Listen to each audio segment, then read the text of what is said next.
barrier every single day, every weekend, 24/7. It does not matter. Tell them what breaking the black barrier mean, man. What they Come on, look man. like? What is black, man? What is black? Copper Color Productions, man. Huh? The Copper Color King, King Cash, Moles and Money, man. Let's get it. Black King, stand up for understand what black is. It's the essence, it's the culture. We've been on this earth, you heard? The Bronx was called Fort Apache. Huh? The Bronx was called Fort Apache, man. Oh, last breed, bro. We bringing it back, last breed. Really forever flying in this bitch, man. For the ancestors, baby. For all the ancestors out there, baby.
Alright, man, what's good, y'all? What's good, y'all?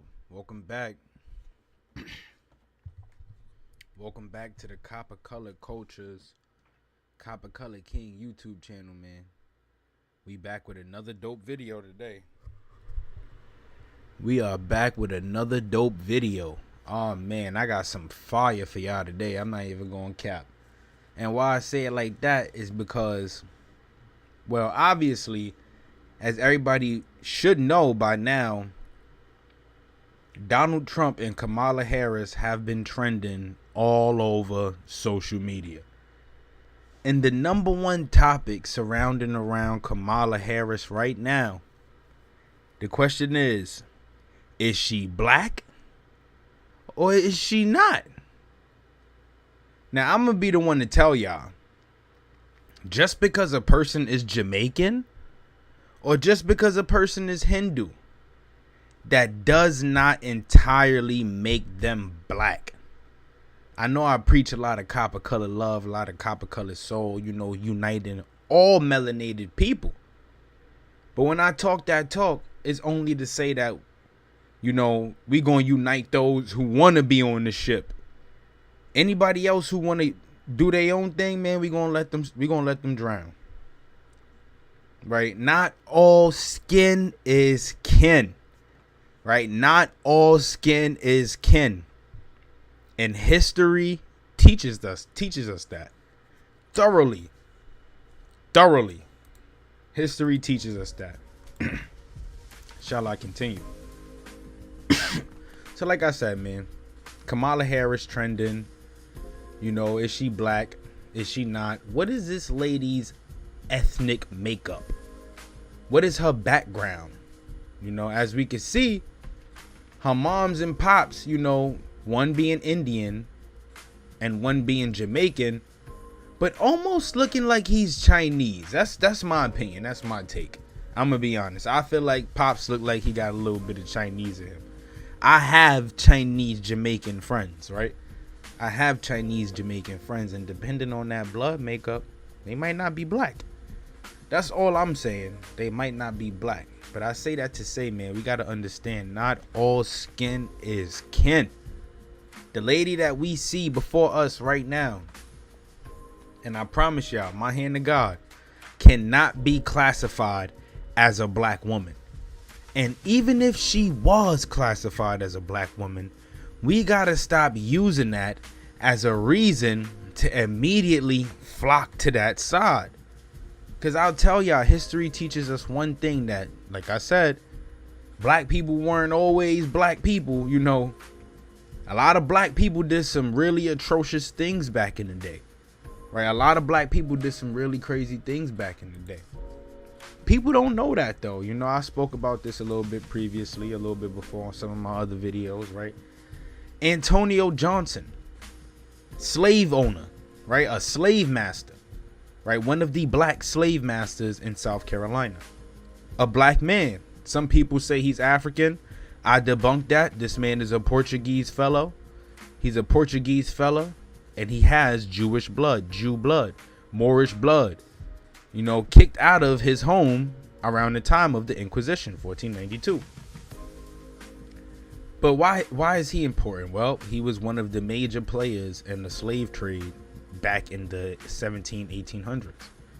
If I'm not mistaken, maybe the 1600s. I can't even nail it on the top of my head right now. But we're going to talk a little bit about these black slave owners. We're going to talk a little bit about them. And then we have my favorites. And we could just call her Kamala Harris to Kamala before Kamala was Kamala, because here we have another mixed race woman, you know, half indigenous, right? Some say African. I debunk that. She is half indigenous, right? Mixed with a little bit of that Creole, that Southern Louisiana Creole. That's where she was at. That is Marie Therese Medioya, aka Marie Therese Coin Coin. Go do your own research. A lady who was known to be a slave owner. Did some pretty crazy things herself. And then on the left, we got William Ellison. If I'm not mistaken, if that's not William Ellison, then that's her husband. But yeah, some black folks who did some pretty crazy things back in the day.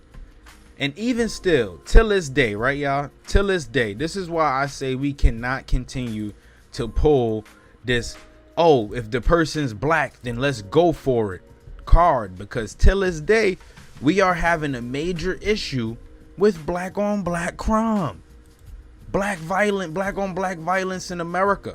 I live in the Bronx, right? I live in the Bronx. There is no way my neighborhood right now as we speak is classified as one of the most dangerous neighborhoods in the Bronx. I'm out here every day. I travel to work, you know, I move around. And the only time we hear about this type of crime is happening with our youth. You know, our young black and brown copper colored children. They the ones out here bugging out, you know. Right, but everybody wanna, oh, if they black, we gotta flock to it. And I'm saying this about all of the people who saying, well, Kamala Harris is standing for black people. She's a black woman. No, cap that. That woman is a manifestation of a slave owner. If Donald Trump is a manifestation of a slave owner, and I'm not gonna argue with people about that, Kamala Harris damn sure is, for sure. While the Democrats been in the office, right, and check out my Reconstruction era videos, right, it's been the most crime in New York City while the demo's been in office. Joe Biden, Kamala, and them, right? The most crime, their propaganda, the stuff that they spread on the news. Let me tell y'all, this right here, this entire environment, that's the South Bronx alone. Most dangerous in New York City. This is populated by nothing but young black and brown, copper colored boys and girls. Right? So this is black on black crime at its finest, right? We want to pull that black card.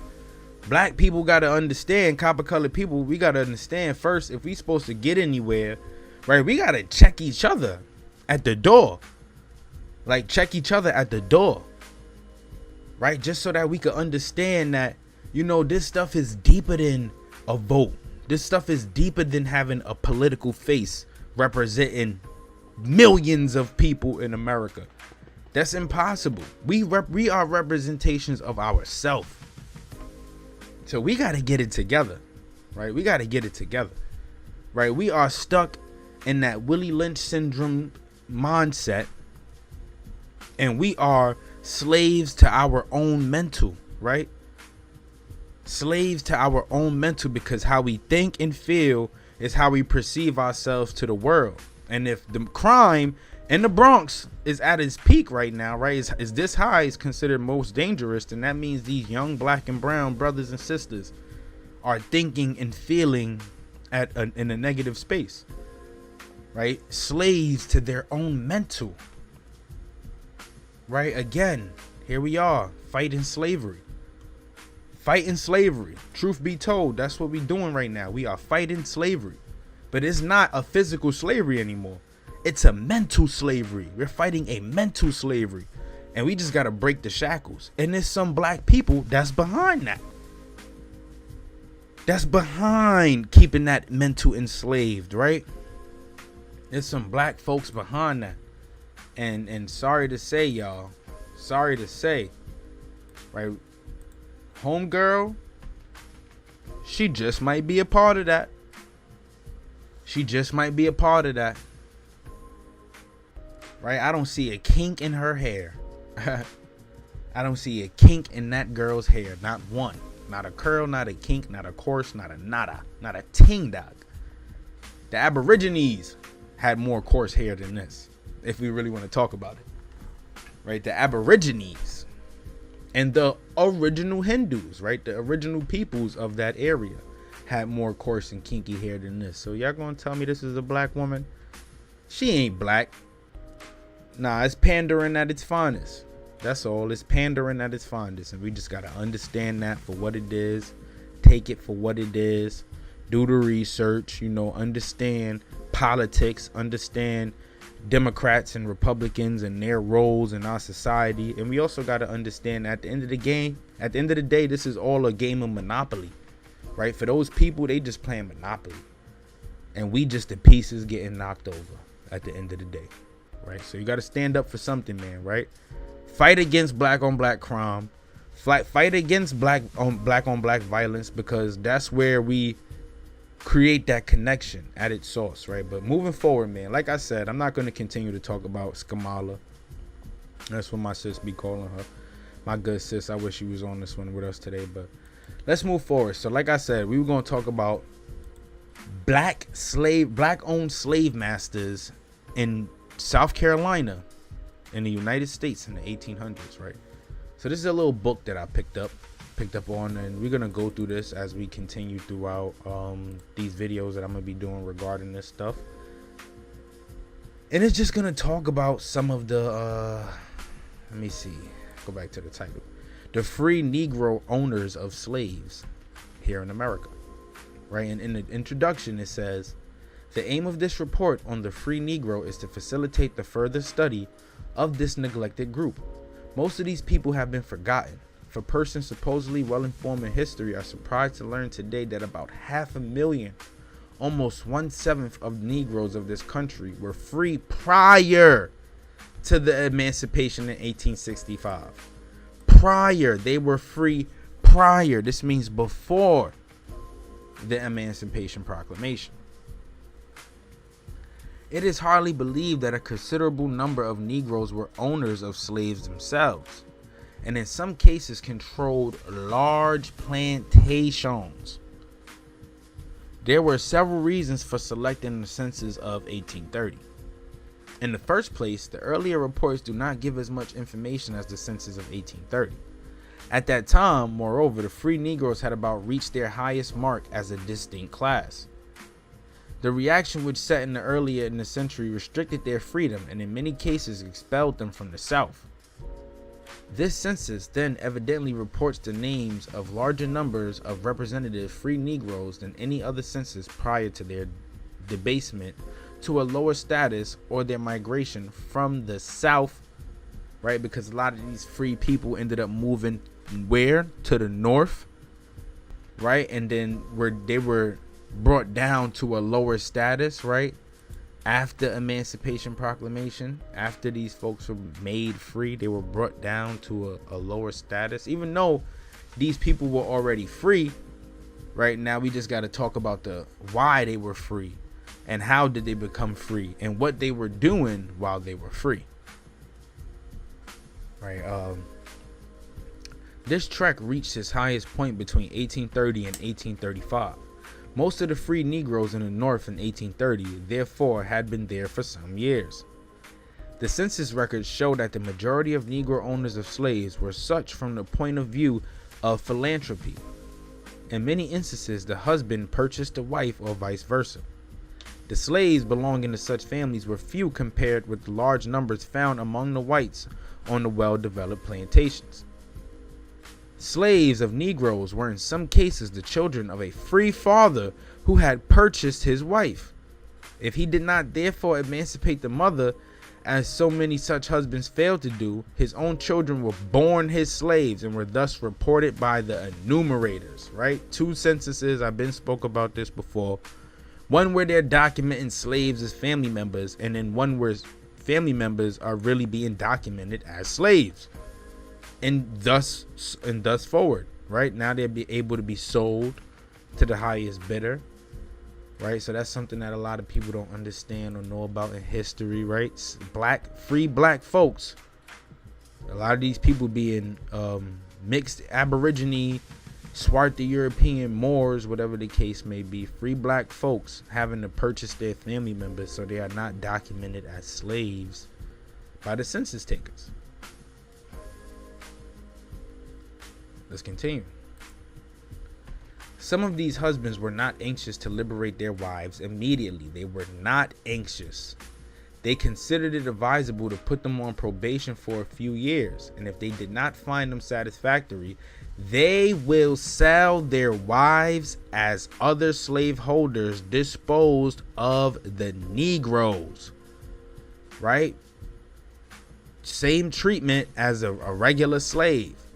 Slave treatment. Same treatment, sorry. How you do that? How you put your wife on probation, right? And if she wasn't meeting your needs, you sold her? That's the type of stuff these free black people were on, these free colored people were on, right? Like I said, man, that's basically black on black crime. That's crazy. That's madness. Let's continue. For example, a Negro shoemaker in Charleston, South Carolina, purchased his wife for $700, but on finding her hard to please, he sold her a few months thereafter for $750, gaining $50 by the transaction. He sold his wife for a $50 profit. For a $50 profit. I'm not gonna lie. If that's not crazy, then I don't know what else is, right? This is just an example that they gave us. The editor personally knew a man in Cumberland County, Virginia, whose mother was purchased by his father, who had first brought himself.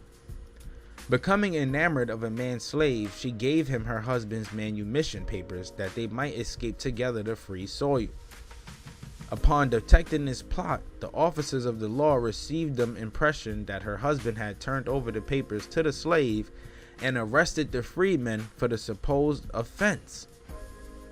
He had such difficulty in extracting himself from the complications that his attorney fees amounted to $500. To pay them, he disposed of his faithless wife for that amount. Disposed of his wife. That's the type of stuff that was happening with these freedmen or these free colored folks, right? Check this out. Benevolent Negroes often purchased slaves to make their lot easier by granting them their freedom for a nominal sum, or by permitting them to work it out on the liberal terms, basically like indentured servitude. John Barry Meacham, a Negro Baptist minister in St. Louis, thus came into possession of as many as 20 slaves by 1836. A Negro Baptist had 20 slaves, 1836. The exploitation type of Negro slaveholder, moreover, sometimes feeling the sting of conscience, liberated his slaves. Of conscience, liberated his slaves. Thus did Samuel Gibson, a Negro of Mississippi in 1844, when he brought his 6 slaves to Cincinnati, Ohio, and settled them on free territory. Having economic interests in common with the white slaveholders, the Negro owners of slaves often enjoyed the same social standing. Ooh, big drop. Check that out, because what are they really saying with that? Well, essentially, they're telling us that whatever benefits that the white man reaped from having slaves, the Negro also reaped those same benefits. And he was tolerated at the same social standing, right? As a man of wealth. This is why I'll tell a lot of people, like, a lot of this stuff, it wasn't always black and white. You know, it used to be about how much money you had, right? And in terms of money, that meant slaves. So for them to tolerate a Negro brother alone, just for having 6 slaves alone, right, tells us a lot about the social and economic standing among slaveholders back in the day. If you own some, you were some, right? You were somebody. And these Negroes held themselves to that standard. Like, I'm uppity, right? I'm guessing this is like the birth of the bourgeoisie.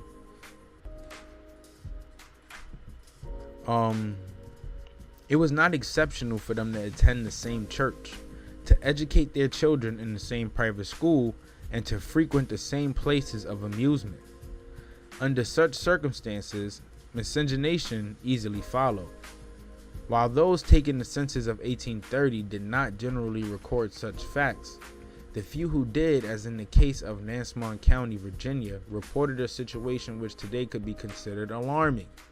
In this particular county, there appeared among the slaveholders free Negroes designated as Jacob of Reed and white wife of Siph of Matthews and white wife. Others reported with white wives were not slaveholders. Particularly, all of these Negro slaveholders were in the South, right? They had white wives. These free Negroes and their white wives. That's what they saying. Like, what does that make you think about today? What up, family? What it do, chicken stew? We in here cooking, man. Stay in tune, because I got some fire to show you. I ain't gonna lie. But like, when you see today a lot of these black athletes and black people with money, entertainers and whatnot, with they white wives, right? That's something that been happening, right? These free Negroes had white wives. Something that's been a thing, right? We think that's a thing now. They been on that type of time. They bourgeoisie been on that type of time, right? This is why I say, man, all skin ain't kin. We got to understand that this is where a lot of this stuff comes from. What we are seeing today is where a lot of this stuff comes from. This is the origins lie here in the American antebellum South, from 1750 all the way up until 1890, right? And up until today, if you're gonna be factual. But let's continue. Practically all of these Negro slaveholders were in the South. Slavery, however, at this time had not been exterminated altogether in the North. And even there, as the Negro was following in the footsteps of the white man, as this report will show, this report right here, we're gonna look at it, we're gonna check it out. They following in the footsteps though of the white man. Create your own path, young brothers, copper-colored brothers and sisters. Do not be followers of this worldly stuff that we are living in, man. Follow in the faith of the Most High, and that's it. He will guide you and protect you. The Great Spirit, say your name. Ameen, man. Inshallah. in the South, where almost all of the Negro slaveholders were. Moreover, we find some of them competing with the large planters in the number of slaves they owned. Negro slaveholders in the South competing with large planters. Competing. What does that mean? That these numbers compare. A competition. They up in the number. They up in the score. They teed up. Right? This is the American South. There are, moreover, a few instances of confusing absentee ownership with Negro ownership. Sometimes a free Negro had charge of a plantation but did not own the slave himself, and the enumerator returned him as the owner. Ooh, big drop. What that mean? These yes master ass niggas, right? That's what we got going on then, basically, huh? Excepting those of Louisiana. One may say that most of the Negro owners of slaves lived in urban communities.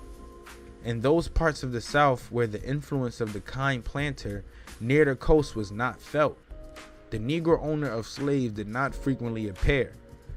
The free Negroes themselves, moreover, encountered such difficulties in the lower South and Southwest that they had to seek more hospital communities in the free states. So they were only doing this in places where they were considered free. By 1840, the trend towards degrading the free Negro to a lower status had become evident in the apparently benevolent slaveholding states. Just before the outbreak of the Civil War, the free Negro was receiving practically no consideration in the South and very little in the North. History here repeats itself, then in showing the varying attitude of the whites towards the blacks in the cycles of national development. Right, but like they said, here in these charts, man, what we got is basically Negro slave owners. And some of these names, what can we see, right? We got Mr. P.T. Harris with 24 slaves, 25 total, ages 55 to 100. Then a David Monarch with 27 slaves. A little bit lower, out in Delaware, we got a couple brothers with a couple slaves here. 3 slaves, 1 for Charles Mills. Now, these are the people who could probably be listing their family members as slaves. They family members, right? But, oops. Here we have just a bunch of Negroes on this document, but with slaves. And this is more than I actually thought. You know, this is more than I actually thought. But it's so surprising too who these free Negroes are and their ancestral blood, what they mixed with and whatnot, whatever the case may be, because it just proves the theory that we have ancestry here in America. A lot of us come from this stuff here, man. I know it's in my ancestry for sure. A couple brothers, right? Betsy Perry, 25 slaves. This is in Georgia. That's in Georgia, right? Let's see if we can find like South Carolina and whatnot. District of Columbia, Louisiana. You got a lot. It's a lot. But most of these people could be listing them as family. Look at the Medioyer family. The Medioyer family, Louis Medioyer, 54 slaves. Augustin Medioyer, 54 slaves. The Medioyer family, right? This is the family that Marie Therese Medioyer, aka Coin, comes from. This lady here. This is the family she comes from. And as we see here in the document, they got mad slaves. Mad slaves. More than 130 slaves here. For this family alone. Out here in Louisiana. Right? Look at all of these black owned slave masters though. Look, Hossein Valerine, 27 slaves. This is in Louisiana. Jean Lisier, 19. Jean B. Mullion, 52. 52. A lot of these folks right here being French mixed, Aboriginal mixed people. Same goes for Marie Therese Coin. That Creole, that Creole. Right? Louisiana, they got slaves. These black folks got slaves, Look, C.C. McCarthy, 32 slaves. They got slaves. That's crazy. See, I didn't even know myself. This is a whole new document that I'm going through right now. I didn't even know myself we had this many slave owners, black slave owners in the Americas. Right? For most people, this should change everything about your understanding towards American history. Because it's not all black and white like they tell us. It's not. We gotta ditch that. We gotta understand that this stuff started with mixed race and colored people. It started with that stuff. Right? It started with that. Right? Like, I wanted to show y'all some more facts that they got on these free colored people in the South. And some of the things that they just have to say about them before we get into the official document for the day, right? So let's check this out.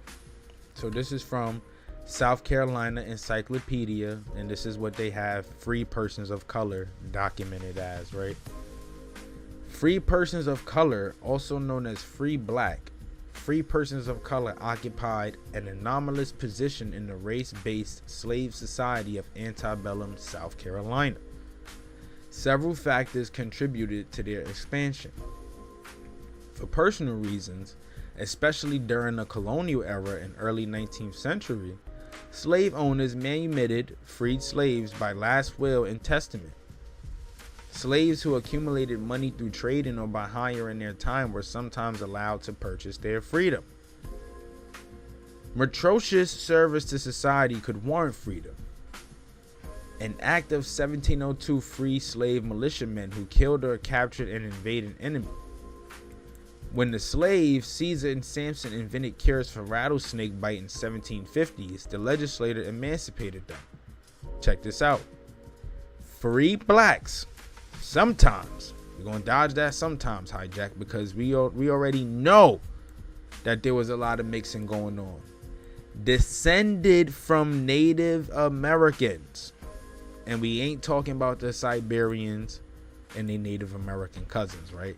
We talking about our ancestors, right? The Moors, the Blackamoors in America.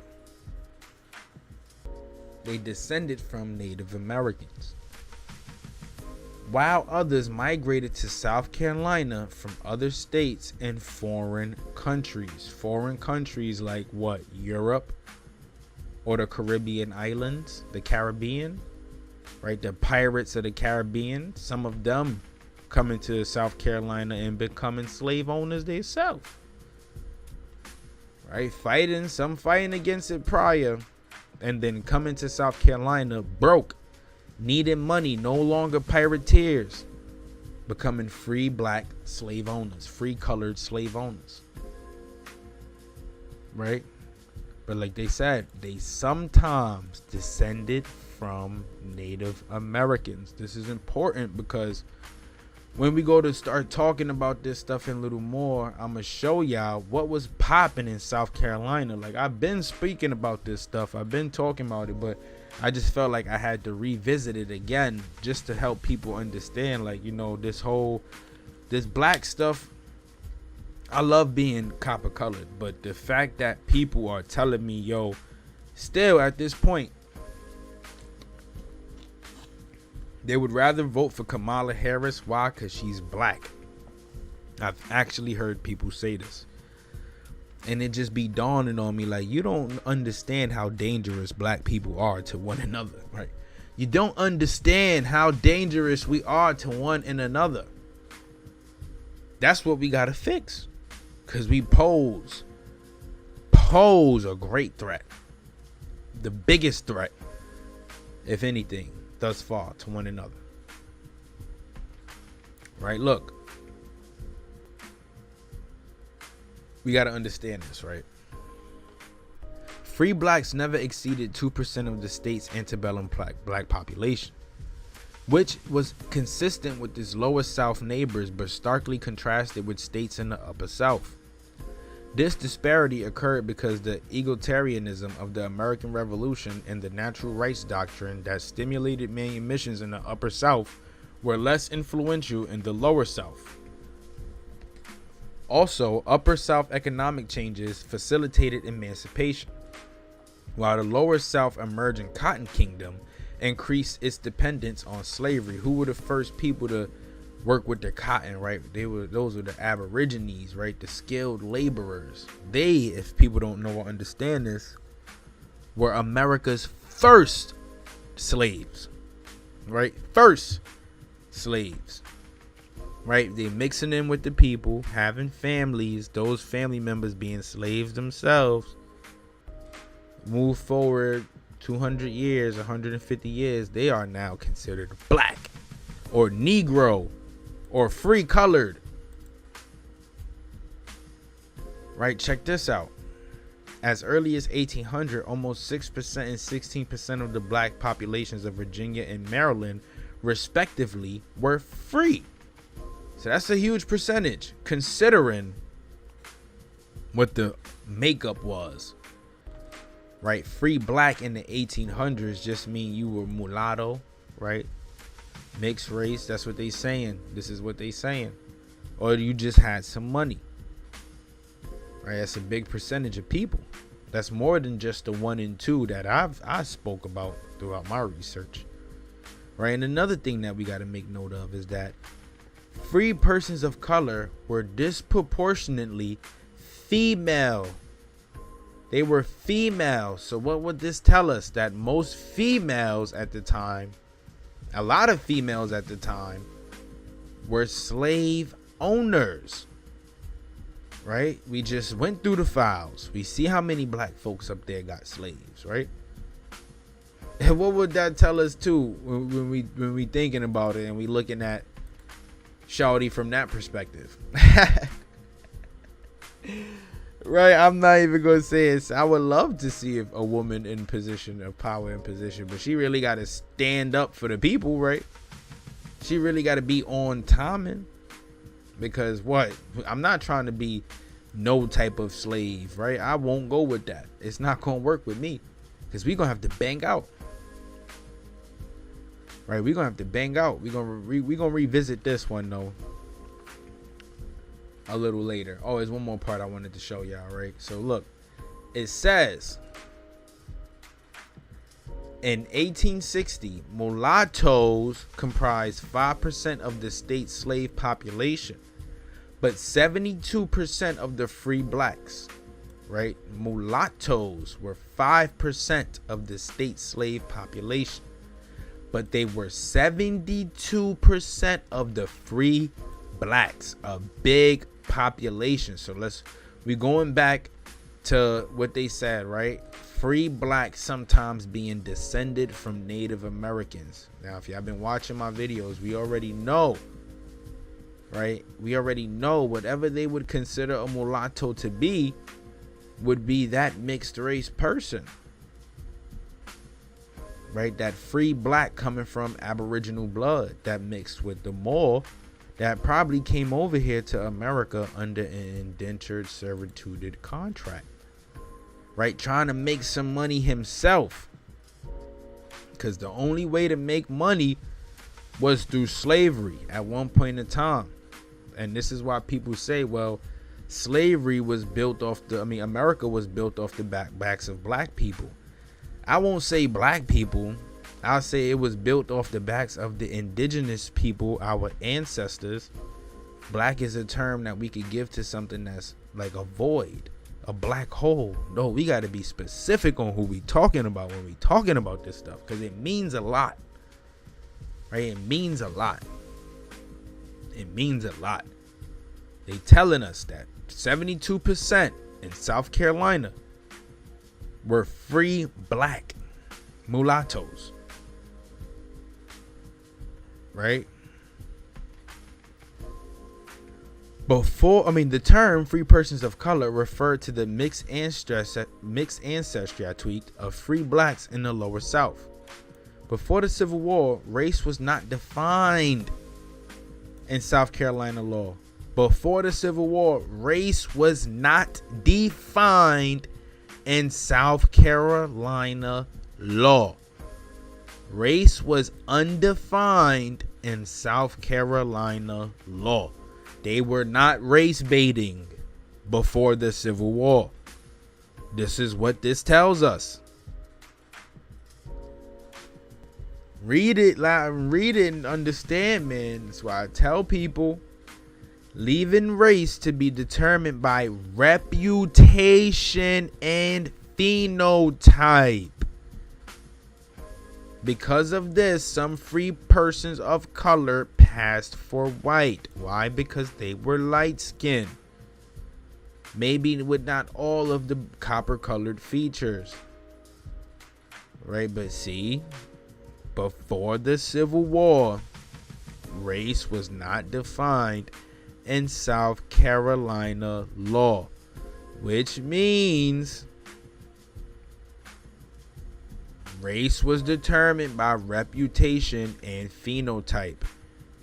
If you were rich and wealthy, then 9 times out of 10, we are not going to call you black. Your blackness is being removed by your wealth, or whoever you are, where you come from. It is now being removed, and you will now be reclassified as white, making Indians white, making our ancestors whitewashing everything. That's a whitewash. That is a whitewash. Right? The state's compelling interest in the slave system led it to regulate private manumissions. A 1722 law required removal of freed slaves unless legislative approval was granted, suggesting that free persons of color were considered unfit for citizenship.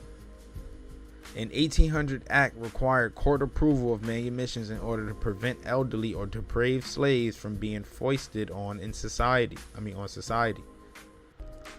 The anti-slavery movement, the bitter debate over Missouri's admission as a slave state, and the 1810-1820 expansion of South Carolina's free black population by 50% led to a new act in 1820. To curtail free black population growth, the act vested the right of manumission solely in the General Assembly, prohibited by immigration of free blacks to the state, and restricted their egress and ingress. The final 2 loopholes were closed by an 1841 act to prevent the emancipation of slaves. Only 2 slaves were legally emancipated in the state in 1850, leaving the future expansion of the free black population to depend primarily on natural increase. People don't know this, though. People don't know this. They don't know that stuff, man. This is why you got to go check out my Reconstruction era videos, because we talk about this is the roots of the Reconstruction era. These free people of color creating this society of wealthy copper-colored people who are able to find themselves in positions of political power, right? Allowing them to make certain things happen, leading up overall to the execution of Abraham Lincoln. Right? These free black people, though, they had slaves. This is why I say, no matter how important they make that era seem in history, yes, it was mighty great time to be black, or to be a person of color at that time is amazing. The type of things we can accomplish. But in that same token, we got to understand that this is what that stuff was built off of. It was built also off the backs of black people, copper colored people. Right? So it's black on black crime at its finest, because they're profiting off of us, off of our work, to build their societies that we still don't live in till this day.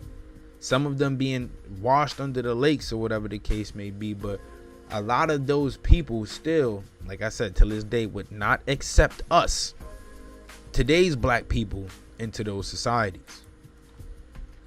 Right? Those are the people who live in the cul-de-sacs with 4, 5, 6 white neighbors who want you to turn the music down when it's already on volume level 5. They could barely hear it, but they want you to turn the music down. They don't want you mowing the lawn at 8 in the morning. It make too much noise. They fit right along with them black people. I call them barons, right? Because, you know, we put B's in front of everything. I call them barons instead of Karens. But that's what they are. That's what they are. And that's what they wouldn't like us today. That's my take, you know, because they did nothing for us. Nothing. I don't see the repercussions of any of this stuff anywhere. Right? We still struggling. And this is why I say, to Kamala's pandering to the black community, kiss my ass. Because I ain't with it. I ain't with it. I know it's not for me. It's not for me. Not one bit. Right? But check this out, right? What they say. By 1860, 299 Charleston free blacks owned real estate valued at $759,000. Half of this amount was owned by 14% of all free black property holders. Half of that, right? Half of this is owned by 14%.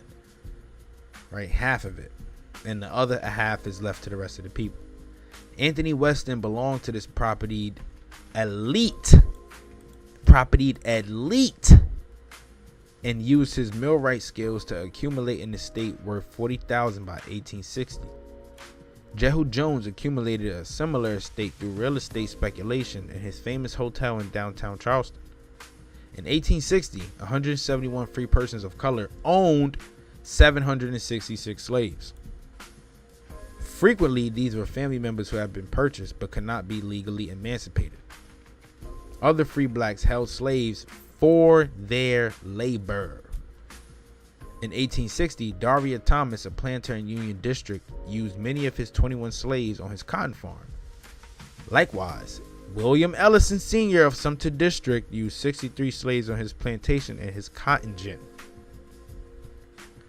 Right, William Ellison is someone that I spoke about in a lot of my older videos.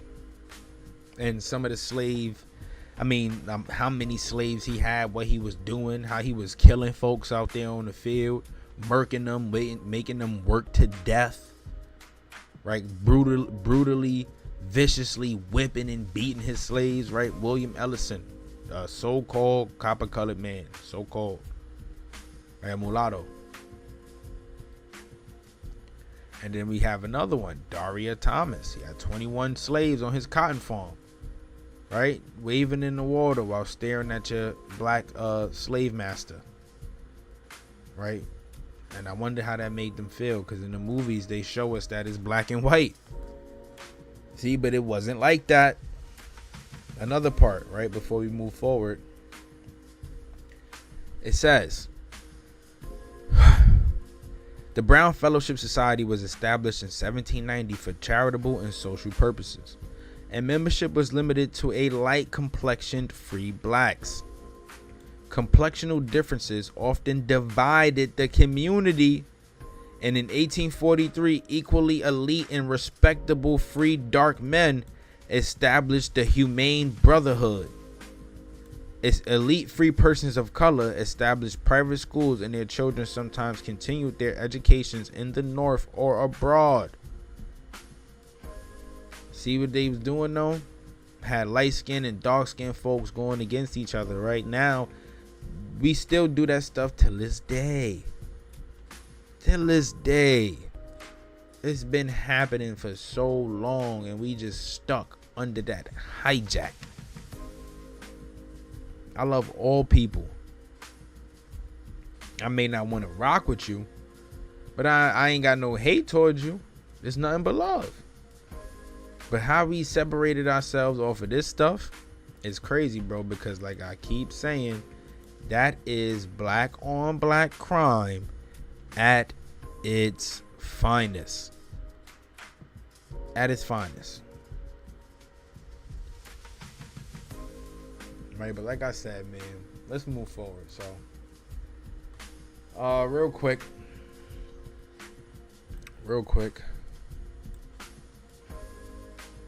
this little essay about free black slave owners in the South. So what they say? Where's the part? Okay, right. So, one may ask, where did these free black masses come from, right? That's why I proposed the question, like, who are they, where they came from, and what were their motives? So we already learned and found out that they wanted wealth, right? They wanted wealth. And this is from the introduction of another book that I'm going to be bringing to the channel, Black Slave Owners, Free Black Slave Masters in South Carolina. So he says, where did they come from? Well, many of them were former slaves who were manumitted because of their kinship ties to whites. They were not slaves. They were indentured servants. Those were the only people who had kinship ties to whites. Not only that, right? In the 1600s, they were not bringing slaves from Africa over here to the Americas. Right? They were not bringing slaves from Africa over here to the Americas. Right, let's talk about it.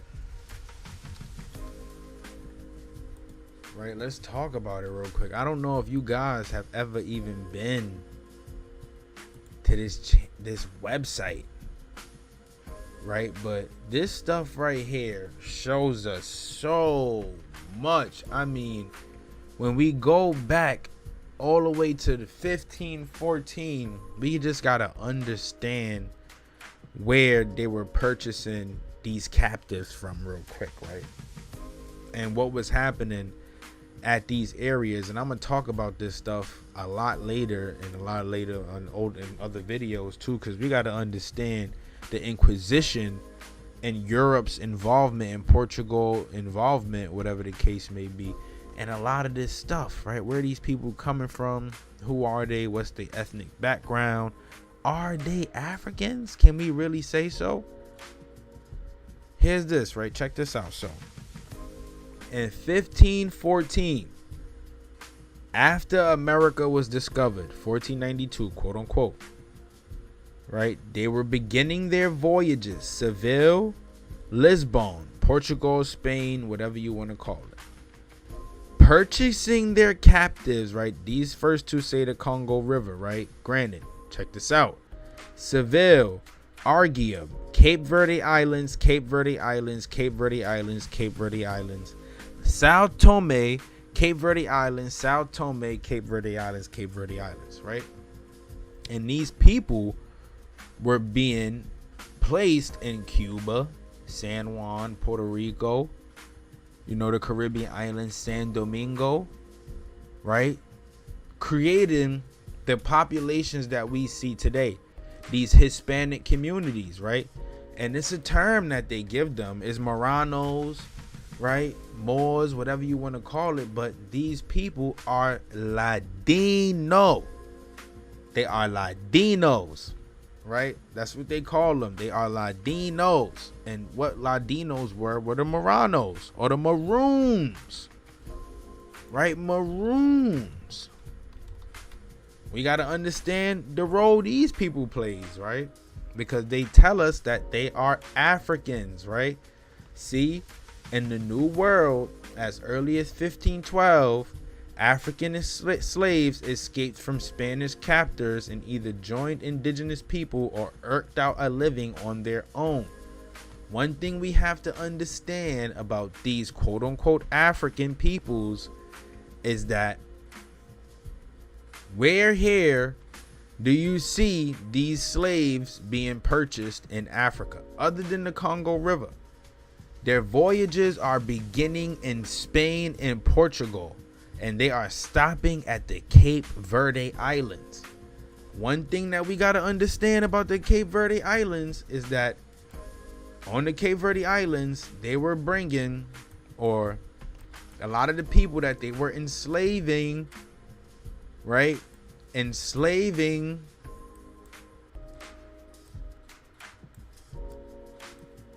right? They were enslaving were the people that were fleeing from the Inquisition.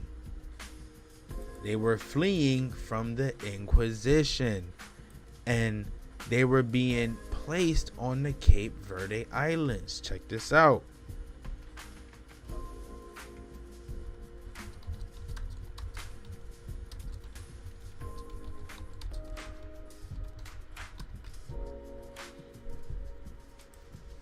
Right? Historians agree that the Jewish population of Cape Verde has its roots in the upheavals of the Spanish and Portuguese Inquisitions, with the persecutions of Spanish and Portuguese Jews who were often forced or either submit or apostasy, or had to flee from their homelands, or both.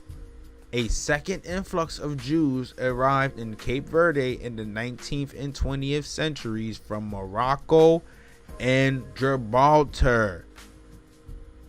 Right? These Portuguese and Spanish Jews are lanzados, meaning thrown out ones, consisting of exiled crypto Jews and new Christians. Those were the people that were being purchased from the Cape Verde Islands and sold in the Americas as slaves. Like we just seen, it said 1512. They tell us African. African who? We got these lanzados, the thrown out ones. They being shipped over to the Cape Verde Islands, Sao Vicente, Sao Paulo, whatever this shit, Sao Tome. Right? Man, they can't lie to us no more. We debunk all that stuff. The proof is in the pudding. But more so, that's who these people were. These free colored mulattoes, these maroons, Moors, especially in Cuba, right? All them dark-skinned Spanish-speaking Cubans, right? They dark-skinned. You would think they African. No. No.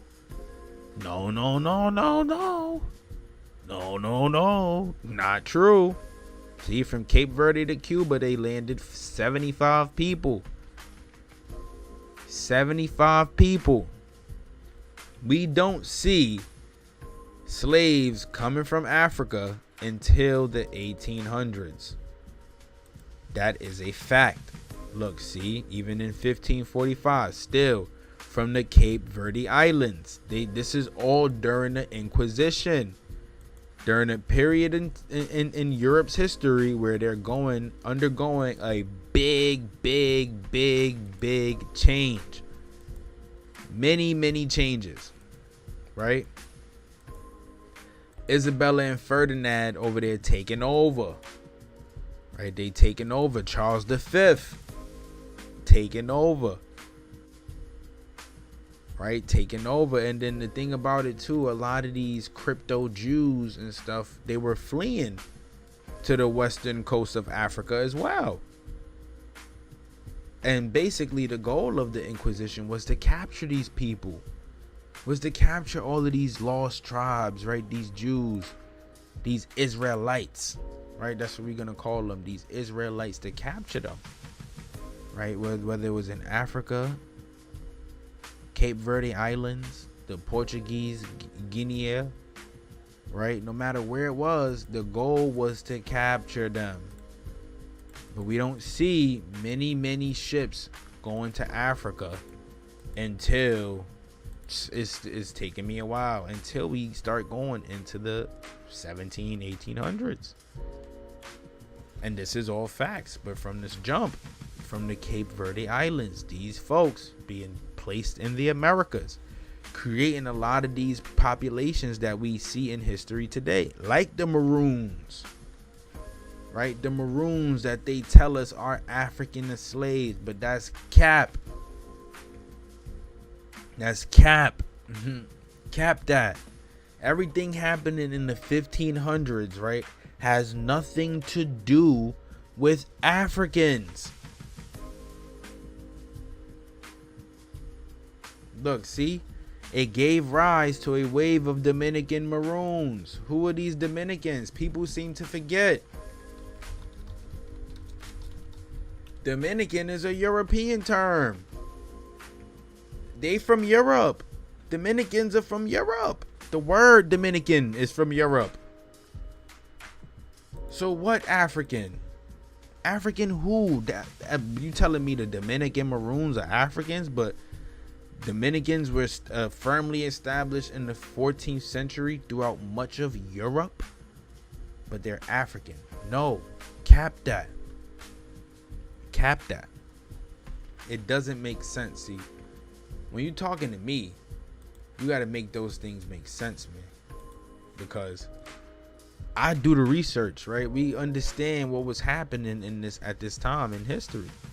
We understand, right? They were indentured servants. A lot of them slaves. They all had ties to whites. Why? Because they all coming from the same damn place. They all got the same damn goals.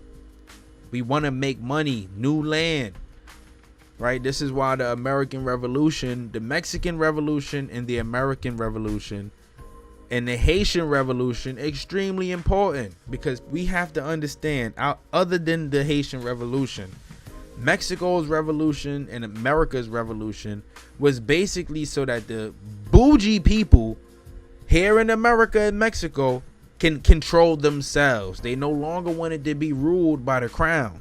They did not want it to be ruled by the crown. They wanted to control themselves and basically take the same structure of society and ways of living and implement it here in America. This is why we still see the caste system, slavery, right? Haciendas, right? Vice royalties, right? Presidents, right?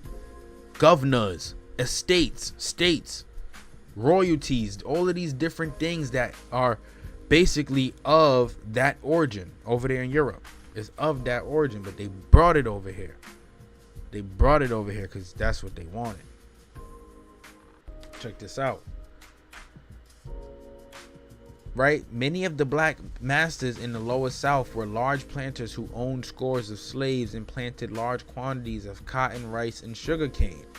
In 1860, for example, Augustus Donato, a free colored planter of St. Landry Parish in Louisiana, owned 70 slaves who worked 500 acres of land and produced 100 bales of cotton. Jesus, boy was making that bread. About 600 miles to the east of Louisiana in the county of Sumner, here we go, William Ellison again used 70 slaves to cultivate 100 bales. In South Carolina, Robert Michael Collins and Margaret Mitchell Harris used their slaves to till the soil of cotton in 1861. Robert Michael Collins and Mitchell Harris used their slaves here to till the cotton. The soil of Santee Plantation and grew 2,400,000 pounds of rice in 1849. The Santee Plantation. Santee, those is tribes, by the way, y'all, it's a tribe. But the majority of the large colored planters lived in Louisiana. In 1860, Madame Cyprian Rickard and her son Pierre Rickard, free mulattoes of Iberville Parish, owned 168 slaves. They produced 515 hogsheads of sugar. I never knew you could measure sugar by a hogshead. That's crazy. Yet not all of the black masters were planters from the South. In fact, the city of New York had 8 black slave owners who owned 17 slaves in 1830. New York had 8 black slave owners. In short, the institution of black slave owning was widespread, stretching as far as north as New York and as far south as Florida, extending westward into Kentucky, Mississippi, Louisiana, and Missouri.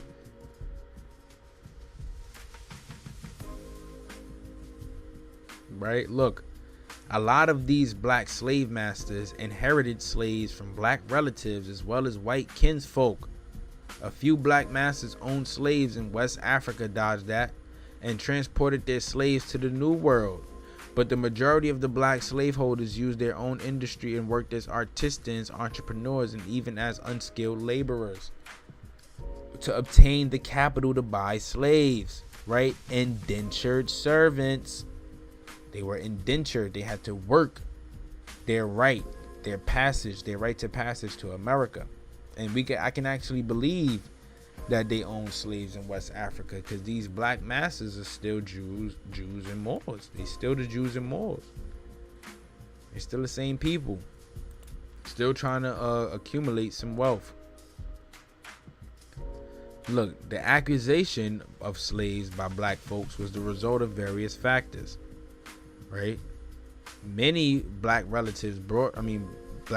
brought relatives who were slaves to white masters. Quite often, when marriages occurred between free blacks and slaves, the free spouse attempted to buy the freedom of the slave spouse and the children. Also, marriages between slaves occasionally saw one spouse emancipated while the other remained in bondage. Consequently, the former slave tried to obtain the liberty of loved ones in servitude type shit, right? But look, they say it is mainly ignored by scholars. They ignore this stuff because it's the truth, right? They want to hide the truth, or they want to tell history from their perspective, but you can't do that. When you telling history, you have to tell it from the 100% truth. The truth, because that's what people want to hear. We are tired of the same mumbo jumbo that we've been hearing in our high school classrooms all this time. We sick of it. I stand for majority of the people who make that claim. We are sick of it. And not only that, right? Not only that, we want to see things change. There's a lot of us out here who want to see things change. We want to see people make differences. You know, it's important to understand that. We want to see people make a difference. But yeah, man, moving forward, like I said, I wanted to show y'all. Basically, we went over this in a more recent video. You could go check out my older live streams if you really want a full breakdown of this one. But this just comes from the Indian Slavery in South Carolina series, right? And it's over on the Morals and Money YouTube channel. Should have been on this channel, but at the time I wasn't thinking how I'm thinking now. So, you know, we moving how we moving. We got things busting on both ends. So check it out. You guys will love it. I'm not gonna lie. But we just got to understand who were these slaves in South Carolina, right? They say a lot of the free black population were descendants of people mixed with quote unquote Native Americans, right? So look, boom, Indian slavery in South Carolina, right? So what do they say? Of the 13 original English colonies in North America, South Carolina enslaved the most Indians. The most. Hernando de Soto even said himself he ain't never seen that many black people in one place. In one place, from Telemeco, Florida, up until the Carolinas. Along the entire coast, he saw nothing but copper colored people. Right? They were the first enslaved peoples of South Carolina. The Santee, the Wateree, the Yamacraw, right? Or the Yamasee, the Creek, the Guale, or the Gullah Geechee. Most people know them, you know, call them African, right? But the Gullah Geechee get their name from the Geechee, the Ogeechee River. That's where the Geechee comes from. And the Gullah comes from the Guale peoples. But enslaved, Seminoles, enslaved. We have wars fought on the grounds of South Carolina, of the Carolinas, the Tuscaroran War, the Yamasee War, wars that basically led to the enslavement of so many indigenous peoples, colored peoples, right? And check this. So if they saying they enslaved the most Indians, South Carolina also emerged as the colony with more black slaves than white settlers. Well, if they enslaved mainly Indians, then what does that say about the black slaves, right? They just give us the facts in the beginning of the book. They give us all the facts that we need, right? Look, From its beginning, South Carolina evolved as a society dominated by slavery. Several elements in the birth of South Carolina accounted for this early dependence on slave labor.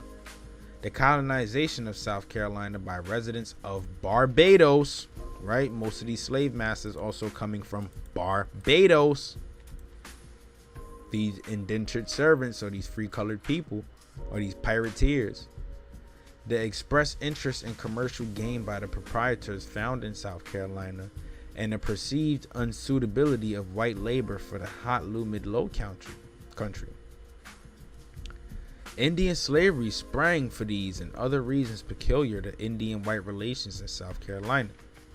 Soon after the arrival of the first permanent settlers in 1670, trade with the Indians became a very profitable venture, right? But that trade later engaged into the slavery, right? Thomas Ashe's, right? Thomas Ashe, an important player in this time. When I bring the history of the old Charawas book to the channel, we're gonna talk about that, right?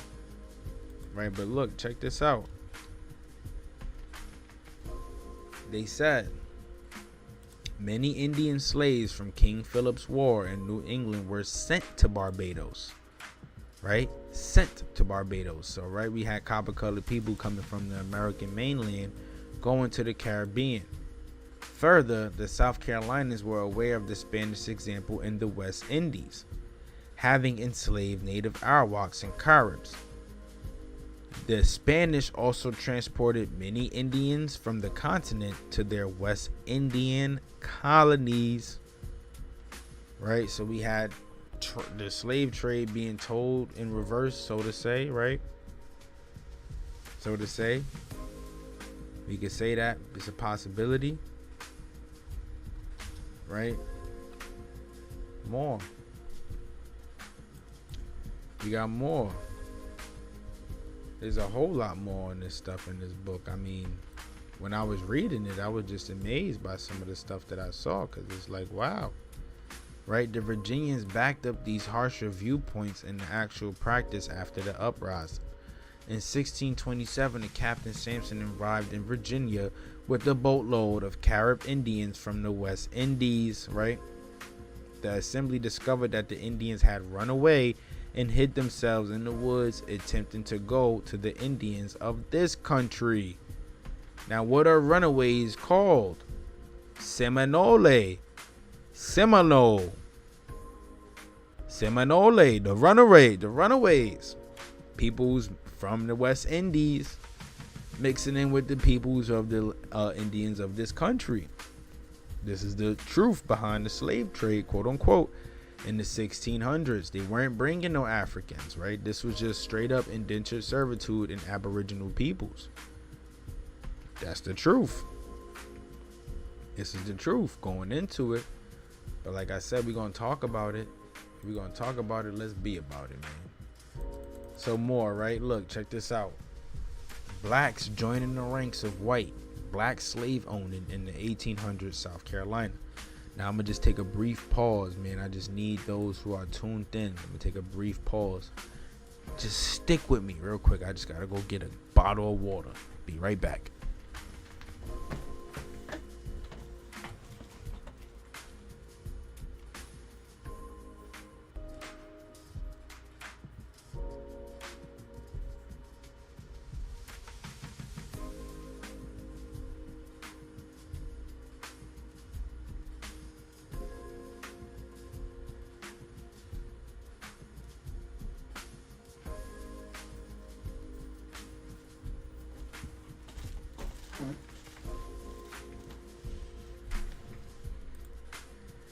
Real ones. I love y'all. I'm not gonna lie, I love y'all. I love y'all a lot.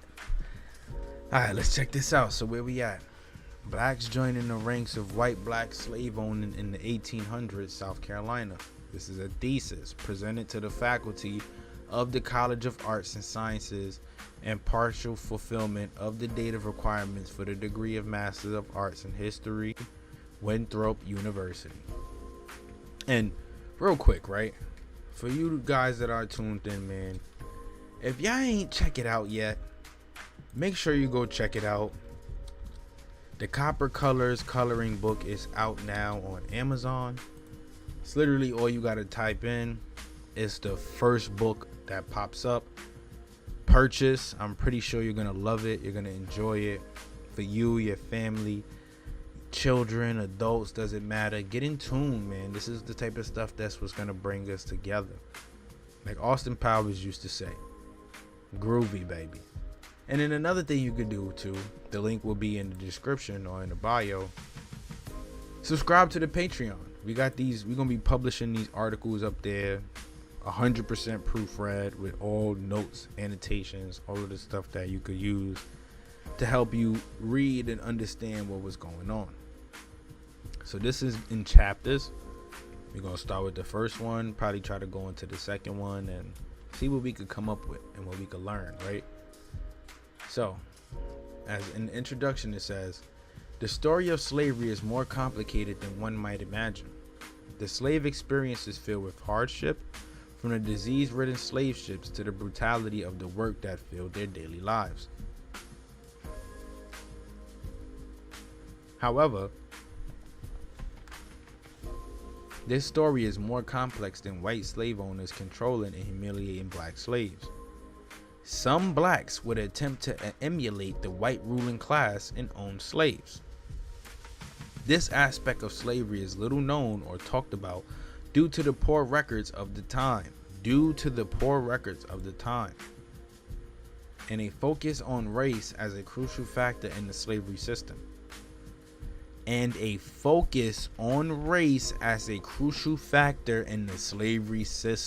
made that the primary focus when it wasn't supposed to. Even among those that have researched this topic, there is contention about the nature that these slave owners and their position within the slavery system. The most significant point of contention revolves around how these slave owners treated their slaves. Beginning this argument was Carter G. Woodson in his book Free Negro Owners of Slaves in the United States in 1830. In this work, Woodson presents a table that gives the names of black slave owners by county in each state that had them. Along with this data, Woodson also claims that these slave owners were benevolent to their slaves and offers purchase family and friends to ensure their freedom. This position is further supported by individuals such as Ira Berlin, who wrote Slaves Without Masters, that the black slave owners distanced themselves from the rest of the free black populace. The black slave owners distanced themselves from the free black populace. But they also say that they were generous to their slaves and wanted to give them freedom from their enslavement. Now that comes from this book that we were going through, this chart, the book with the charts and stuff. Right? I'm happy that I was able to make that reference. We're going back and forth, like a swing, like a merry-go-round, like an argument. On the other side of this argument, some historians argue that the black slave owners were cruel to their slaves in a similar manner to their white counterparts. In this argument, those who support it claim that the black slave owners used their slaves for profits and treated them as property, as we just learned. Historians such as Larry Colger took to this stance in his book Black Slave Owners, arguing that many, if not most, black slave owners behaved in this manner, being more focused on profits and allying with their white counterparts, right? The money-hungry folks, those who were greedy. Right, you had some trying to free their families, and you had some who was trying to get that bag. Moral of the story, right, is you can't trust your own people, right, because they'll turn on you for that bag, right? The most unfortunate thing about this topic is that a few authors have dedicated works to it. The earliest work on black slave owners was Carter G. Woodson's 1924 book Free Negro Owners of Slaves in the United States in 1830. This work provided little more than the names and locations of the black masters. This is something that Woodson has been criticized for, as Woodson's work was seen as flawed due to the poor record keeping of the time. And when they mention poor record keeping, that's the record keeping of the two censuses, one documenting some as family and then one documenting some as slaves. A bad way to keep records. In addition to this insufficient data, Woodson only gave the names of the individuals and their slave counts while failing to differentiate between those who owned slaves for profit and those who owned family. Now that's something that we was having a hard time with deciphering from in the book, because you have some who got 50 something slaves and then you got some who got 5, right? But what's what? The Medioya family, that was a big clan of slave owners. Could that just be an entire family, or were they really on that? The books tell us they was really on that. Much of the scholarly research on the topic would happen in the 1970s and the 1980s. Unfortunately, much of this research was focused on the free black community and not just a focus on black slave owners. Mariana Wickramayike's A World in Shadow, The Free Black in Antebellum South, written in 1973, demonstrates this occurrence. Her research looks at how the free blacks in South Carolina acted, organized, and their role in the state. As part of her research, she describes the differences that the black elite experienced and how they interacted with the white and black classes. In Berlin's book, Slave Without Masters, The Free Negro in the Antebellum South, written just 1 year after Wickramayike's book, offers a more large-scale look at how the black population and class existed in the South. This overall look allowed Berlin to provide comparative evidence showing how the free black community faced different problems depending on their state, right? They faced different problems depending on what state it was. Berlin also discussed how the black elite would help or avoid the lower black class whenever it suited them best, right? They picking and choosing when help, right? When it benefits, right? Goes back to the Kamala Harris, picking and choosing when to pander to the black community. When it benefits. Or are you really for us? Does it benefit? Are you really for us? What we doing?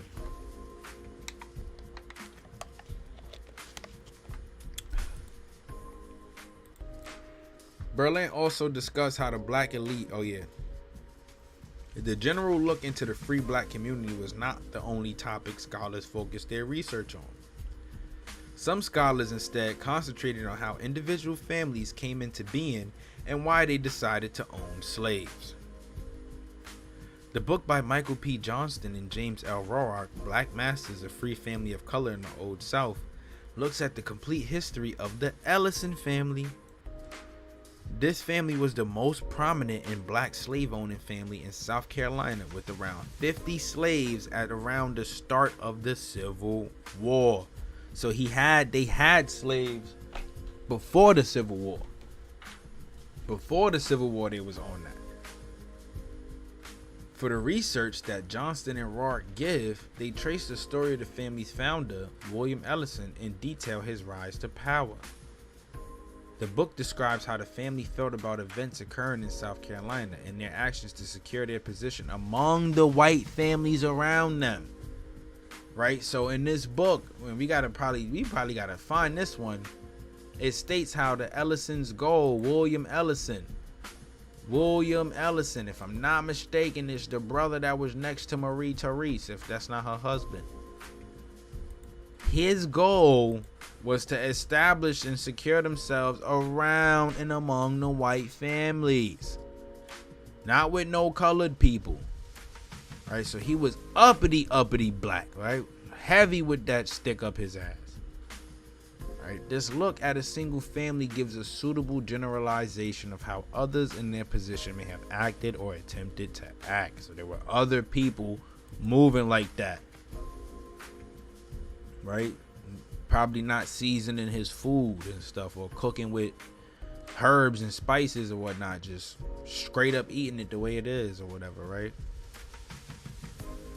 One of the most informative works on this topic comes from the work of Larry Koger in his book Black Slave Owners, Free Masters of South Carolina. This book argues that the slave owners in South Carolina were exploitive in nature and wished to join and ally with the white elite of the state.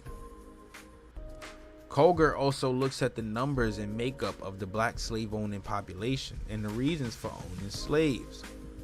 Colger's work is one of the best complete looks at how black slave owners interacted with those around them.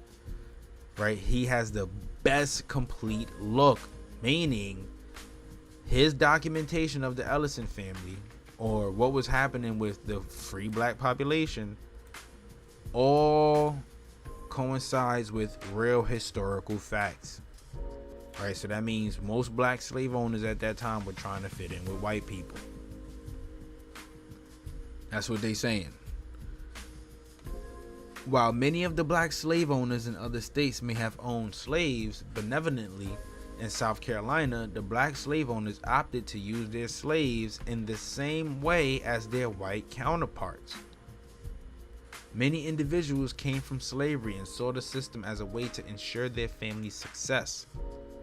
In this manner, their relations with the white class compared to other free black individuals showcases how close the two classes were, right? The uppity black and the uppity white, because you had some white folks who was poor too, right? All this was about wealth, the 1%, right? The illuminated ones, the people who had something, right? The black slave owners' methods further show how this closeness in separating themselves from the black masses and their efforts to stop slave rebellions by supporting the white rule of law. They were out there supporting the white rule of law, separating themselves from the black population. They used the system to improve their status, even if it jeopardized the well-being of the people that they owned. Big drop, y'all. Big drop. Selfish, copper-colored people. Selfish, willing to do whatever they gotta do just to make a penny. No morals, no respect for themselves or other people. Right? Check this out. We in chapter 1. We're gonna go through it. We're probably only gonna be able to get through chapter 1, but that's okay, because we'll be back with chapter 2. One of the most important aspects of talking about black slaveholders is looking at slavery as a whole. The aspects of slavery would lead to a wide range of opinions and reactions, even amongst the free blacks of South Carolina. The benefits of wealth would drive many to join the ranks of slaveholders, while others would seek to break free from it entirely, right? The benefits of wealth, right? Money hungry people. Many of these future slave owners would begin their lives in chains following a long-standing slave tradition that began with the colony itself, right? It began with South Carolina's colony. Like we just learned, who were the first slaves, right?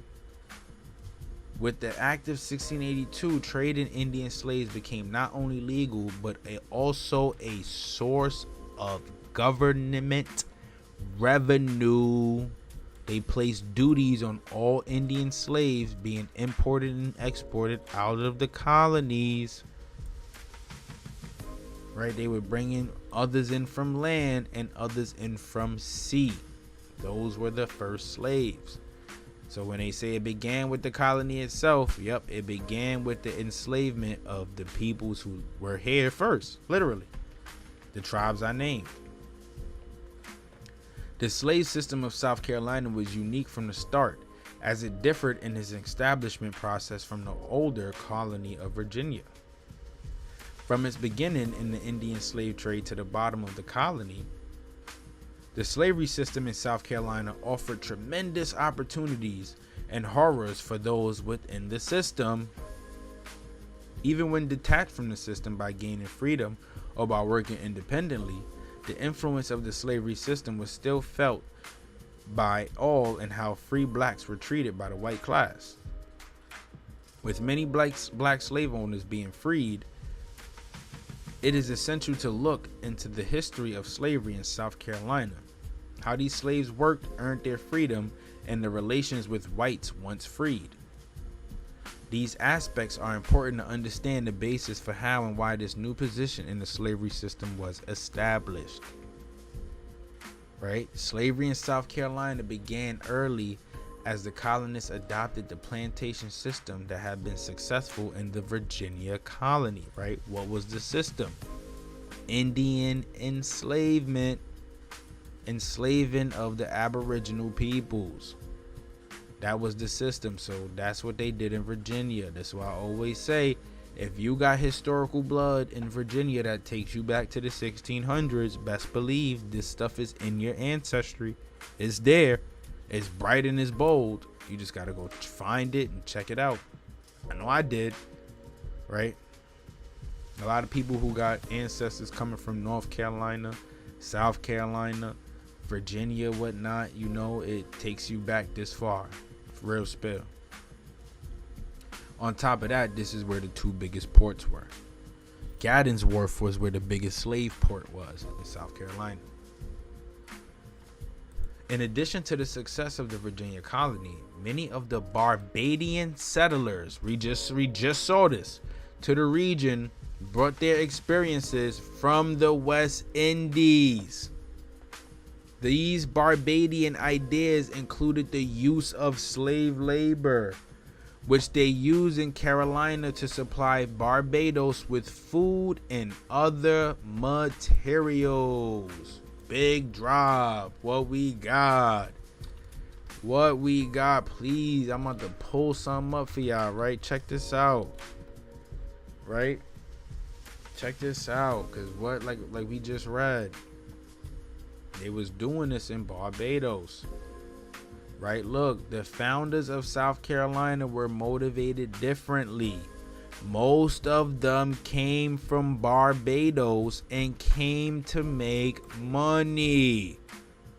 These Moors, these free colored people from Barbados, they are Barbadians. Right? They were bringing, like I said, enslaving Indians and bringing them back to the Caribbean, bringing them back to Barbados. Right? Big drop, see, because now it's making sense. We bringing this stuff together.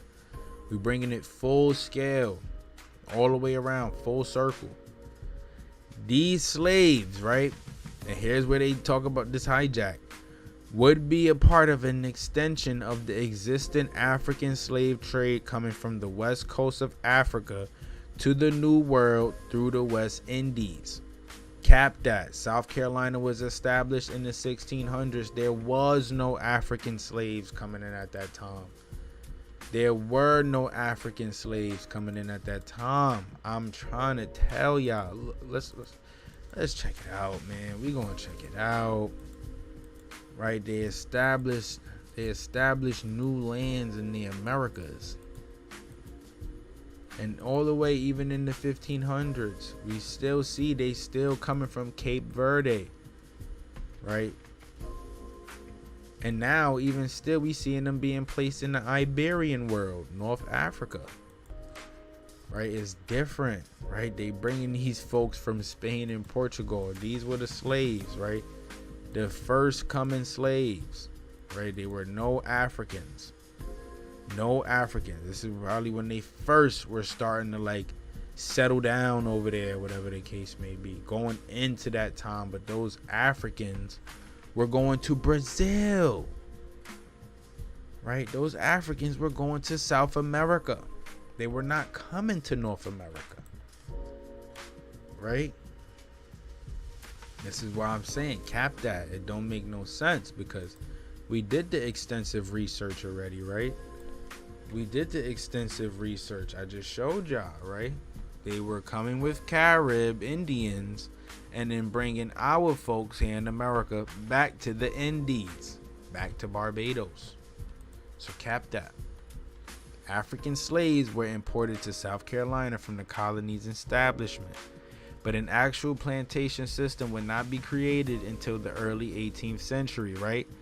An actual plantation system. This is when they first were starting to bring them folks in. I'm just saying.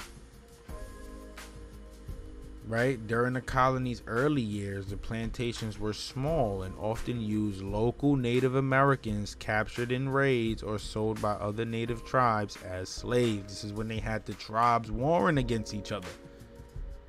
Right? Fighting against each other. The Spanish, the French, the English, they had them fighting against each other. This is why they had captives and were selling them, because they'll tell them like, yo, if you don't capture these people and get them for us, then we're gonna take your people. Right? So it's like, well, damn if we do, damn if we don't. Well, we don't want nothing to happen to our people, so we're gonna do what we gotta do. Right? Look what they say. These native slaves created conflict between the colonists and the Lord's proprietors, who viewed native enslavement as a moral evil. This was mainly due to the spreading idea of the noble savage that had become popularized in European society, right? Because they mixing in with the people, right? Civilizing them, quote unquote. Right, quote unquote. By contrast, the Lord's proprietors viewed the African trade as justifiable due to the belief that the Africans were uncivilized and incapable of being civilized. You know where I always take this back to, if that's the case, right? If that's the case, why not go and invade Africa first? Right? This statement right here to me just makes it seem like they were scared. Right? They already knew what was cracking in Africa, right? Because at that time, right, you had many different kingdoms and nations. Those people over there enslaving their own people, but really banging out. That's one thing I will never take away from them. Never take away from our brothers across the ocean. Brothers and sisters, they were banging out. They fought for their land and they protected their land all the way up until the 1800s, where colonization officially started in Africa. Right? Meanwhile, over here in America, people were already being colonized, and this was because of our lack of connection to the other side of the world. We had people in the Americas from the other side of the world, but our ways here in the Americas were very, very much older than what they had over there in Europe, right? And they want to call this the new world, but is it truly? America is truly the old world, right? Everything over here is older to date. Older. Right? Look, this would spark conflict between the Lord's proprietors and the colonists, as the proprietors pushed for equality of justice for the natives while pushing for greater control of African slaves. Right?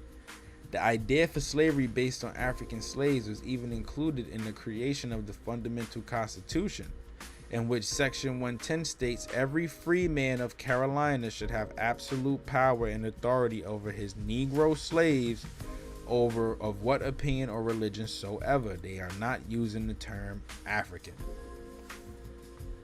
It's important because of the fact that they're not using the term African shows us that, you know, if we do the research and if you check out my older videos, I've already proved it. But what is the Negro? Right? The Negro are the copper colored people here in America, mixed race people, you know, that mixed in with the swarthier European, right? Once they mixed in, it made them all the more blacker, darker, right? That's what it was.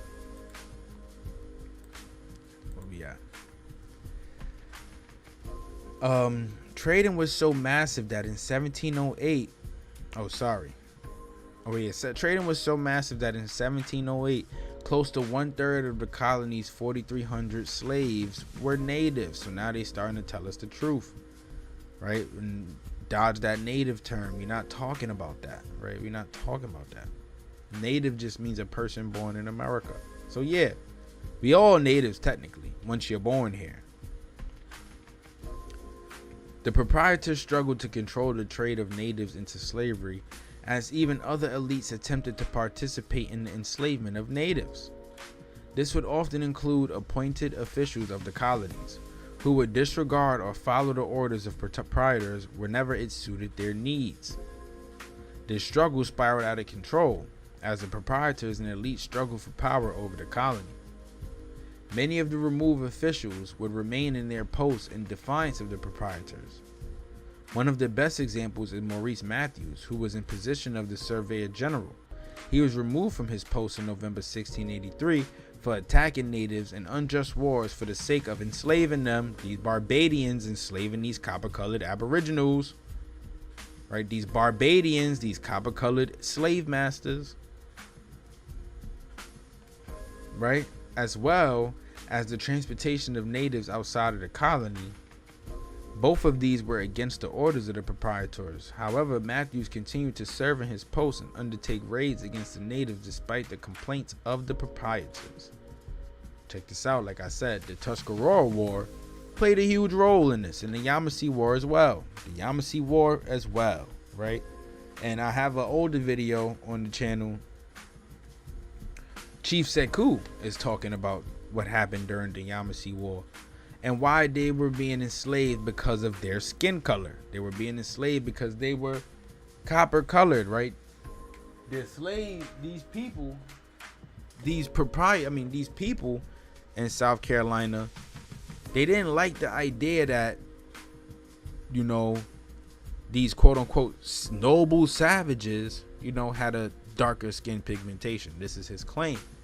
But we all know, right, other than that the goal behind these wars, right, the goal behind these wars were basically to overrule, take the people, use them for profit,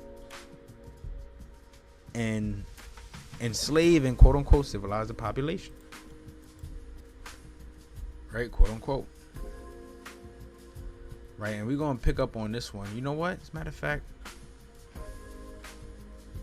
yeah, we're going to pick up on this one, but let's finish this last part out, right? So it says, the native slave trade weakened following the Tuscarora War of 1711 and 1715. The effects of war led to a decrease in natives that could be enslaved, right? Not a decrease in natives. What it did was it just left the women and children around.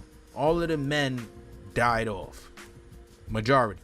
But it left the women and children and the men enslaved, and they separated these people. Some of the men being sold off to the islands or to different tribes or to different communities or different plantations. That's just what was happening, right? While the Tuscarora's migration to the northern colonies led to many to fear the importation of slaves from South Carolina, to the point where several states banned the importation of native slaves. They were banning, right? So you couldn't bring slaves from other tribes or other plantations into South Carolina, right? You couldn't do it no more. The final nail in the coffin for using enslaved natives came at the end of the Yamasee War in 1717. Around this time, you know, the Indian is kind of already losing its heritage, right? It's no more Aboriginal or indigenous person or native or Indian. You are now being transformed into either white, black, or Negro, mulatto, right? That's what we're seeing. Colored. That's what we're seeing at this time. This war caused further settlements and migrations from the region and through South Carolina's frontier into disarray. The destruction of the war and the chaos it caused further weakened the weak hold of the proprietors on the colony, leading to an uprising in 1719 that petitioned King George I to convert the colony into a crown colony. Right, the crown took control because the Americans couldn't handle it. Right, but a lot of this stuff, and when we read the history of the old Charawas, is what led up until the American Revolution, 1779. Right, the crown took control and imposed higher taxes. Right, higher taxes off your slaves, higher taxes off any money you making, any money. Right, look, by 1730. The colony had shifted towards the total use of black slaves, with the cultivation of rice, indigo, and eventually cotton at its center. Right? Who else? What other people were known already nice at, you know, harvesting these things, right? These people, they didn't kill them off. They just ended up becoming black. The Aborigines, they just ended up becoming black. Right? That's all that happened. Mixed race. That's it. Right? They were the only people at the time, brilliant harvesters of rice, indigo, and cotton. Some of them being from the Caribbean. Right? Arawaks and Tainos and Arawaks and Caribs. From this point onward, the slave population would increasingly outnumber the white population in the state. This would spark reactionary measures by South Carolina's government over the fear of the growing population. This new chapter in South Carolina's history would begin the exponential rise in the value of the slavery system to the colony and then the state of South Carolina. Right? So basically, this is where we start to see, you know, a lot of these things starting to pick up. You know, the free colored population starting to make rise. You know, they starting to separate people based off skin color and phenotype. That's what's happening all at this time. Right now, before we conclude this one, but this was a real good informative one. Gotta save this. Right? I want to show y'all somebody real quick. This is the person responsible for the out of Africa theory, right? And again, here we have some communist rhetoric dictating the origin of the copper-colored man, right? 1895, you know, a real big time for racists, right? These racists and communists, right? Just invading everything that black people could take ownership or create, right? Like the NAACP, right? He is an American anthropologist who helped to first establish African and African diaspora studies in American academics.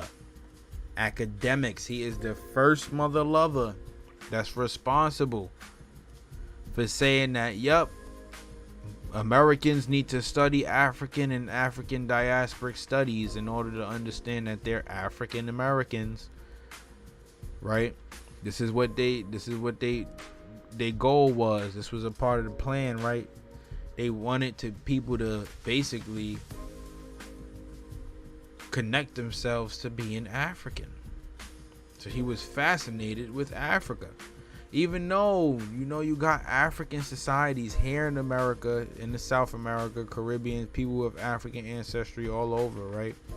But here we have just more communist anthropologists telling us where we come from, what our ethnic makeup is.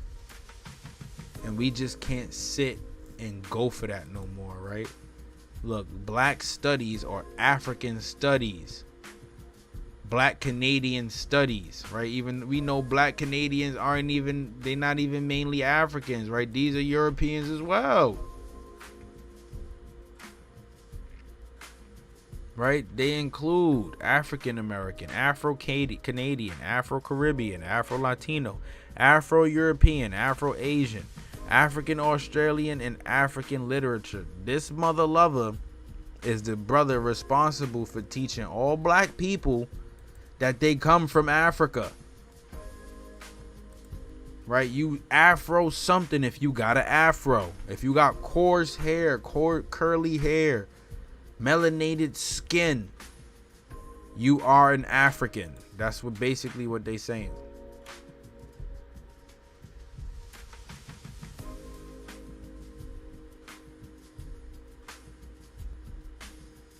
Oh yeah, I'm with that, man. We could definitely do that. Actually, I appreciate you for tuning into this one, because whatever we could do to come together, I'm with that. Let's lock in. Let's do it as soon as possible. I appreciate it. One love. This is what it's all about. Just coming together and celebrating our ancestral heritage. The fact that they did so much just to lie to us and completely keep us in the dust, or like keep us under the rocks or hidden under a shell is crazy to me, because it's like, why wouldn't you want the people living in the country that you own, quote unquote, to know how great and powerful they are, or to connect this much to their roots? Like, you've stolen so much and hid so much for us that it's impossible for people to believe it sometimes. I was just speaking with an older lady the other day, and she kept trying to tell me what makes her African. I'm like, how are you African? Well, my ancestry DNA told me. I said, stop right there. Did you know that they are using Neanderthal DNA to prove that people are Native American? And she laughed at me. I'm like, I'll prove it to you right now. Right? Siberians and Native Americans, distant cousins. Native Americans themselves say that they weren't the first people here. So if all of these Siberian tribes, starting with the Toltecs, right, and this is something I'm gonna bring up in another video, the Toltecs, one of the first Siberian tribes to come here to the Americas from what they call Atzlan, right, they set themselves, they even stole the belief of Quetzalcoatl from the original inhabitants. And who were those people? The Maya, the Olmec, right? Not the ones you learned about in the history books, the true Olmec, the Sopak peoples, the ones with the thick lips, right? And coarse hair, curly hair. They were here first, right? America, the true old world. It's the Copper Color King, man. I love y'all. Thanks for tuning in. Make sure you go cop that Copper Colors coloring book. It is out now on Amazon, right? And if you subscribe to the Patreon, you know, it's $15 a month. I post these articles all over my Patreon, like I said, with annotations, notes, everything. And for $15 a month, you get all that plus a free coloring book. You can't beat that. You can't beat that. The book is $10 anyway. If you buy the book, might as well subscribe to get all of this other information if you're just trying to learn, you know, because that's the goal. That's the goal, man. We were here first. We the true tribes, right? When they talk about the lost tribes, it's us, the original inhabitants, right? All skin ain't kin, yeah. All skin ain't kin, man. Negro slave masters in the dirty South, man. Like I said, it's the Copper Color King, man. We out of here. I love y'all. Appreciate it. Hey, yo, Milestone Thoughts. Subscribe, man. We do this every weekend. Whatever you want to do, however we could link up, chop it up, whatever. I'm always down to learn. I'm always down to seek more information. This is not about me thinking I know everything. Hell no. What you got is a learning experience for me, my brother. Catch you in the next one. Let's do it.